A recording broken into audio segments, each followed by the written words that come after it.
जय श्री कृष्णा। कार्तिक मास व्रत कथा अध्याय 7। श्री नारद जी बोले, हे राजन, अब कार्तिक मास का व्रत करने वालों के नियम सुनिए। मैं संक्षेप में कहता हूँ। जो व्यक्ति कार्तिक मास का व्रत करता हो वह सब तरह के आमिष, उर्द, मधु, राई, खटाई तथा मदकारी वस्तुओं का भक्षण न करे। वह व्रत करने वाला दूसरे का अन्न न ग्रहण करे, किसी से भी द्वेष न करे तथा तीर्थ के अतिरिक्त विदेश न जाए। देवता, वेद, ब्राह्मण, गुरु, गौ, व्रती, नारी, राजा तथा गुरुजनों की निंदा न करे। कार्तिक मास का व्रत करने वाला दाल, तिल, तेल, पकवान, क्रय किया हुआ पका हुआ भोजन न करे। निंद भावना, कुवाच्य का त्याग करे। किसी भी जीव का मांस, चूना, जम्बीरी, नींबू, मसूर, बासी तथा जूठे अन्न का परित्याग करें। बकरी, गाय और भैंस के दूध के अतिरिक्त किसी अन्य पशु का दूध आमिष समझे। ब्राह्मण द्वारा क्रय किए गए सभी रस, गुड़ आदि, सांभर, नमक आदि का परित्याग करें।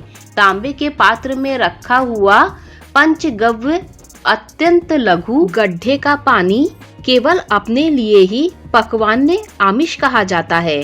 कार्तिक मास का व्रती सदा ब्रह्मचर्य से रहे, पृथ्वी पर शयन करे और दिन के चौथे पहर को ही केवल एक बार पत्तल पर खावे। कार्तिक मास का व्रती नरक चतुर्दशी को तेल लगावे। इसके अतिरिक्त दूसरी तिथियों में तेल लगाकर स्नान त्याज्य है।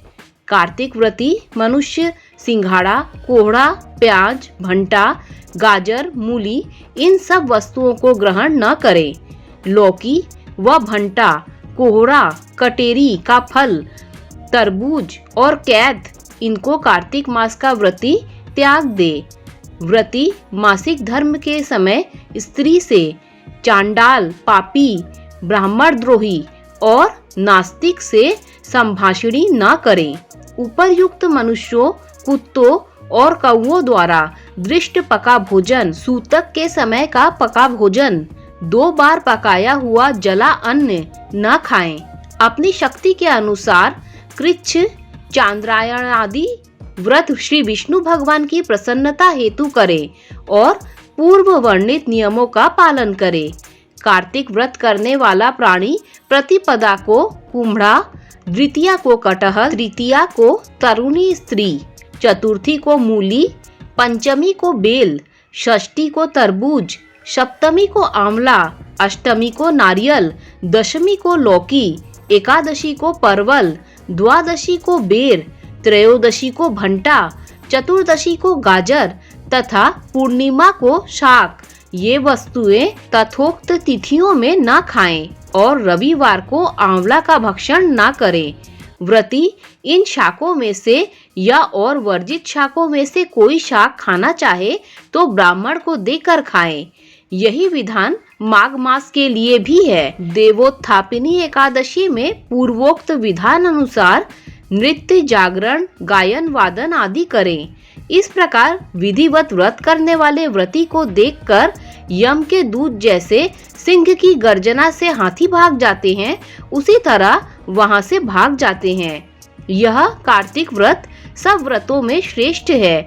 इसके अतिरिक्त जितने व्रत, यज्ञ आदि हैं, ये शत संख्या होकर भी इनकी तुलना नहीं कर सकते, क्योंकि यज्ञ आदि करने वाले प्राणी केवल स्वर्ग में ही निवास करते हैं, किंतु कार्तिक व्रती उससे श्रेष्ठ वैकुंठ लोक में जाते हैं।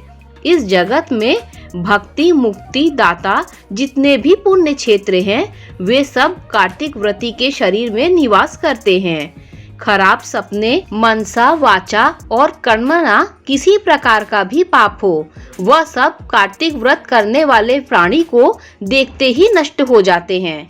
जिस प्रकार राजा की रक्षा उनके सेवक अंग रक्षक लोग करते हैं, उसी भांति कार्तिक व्रत करने वाले की रक्षा विष्णु भगवान की आज्ञा से इंद्रादिक देवता करते हैं।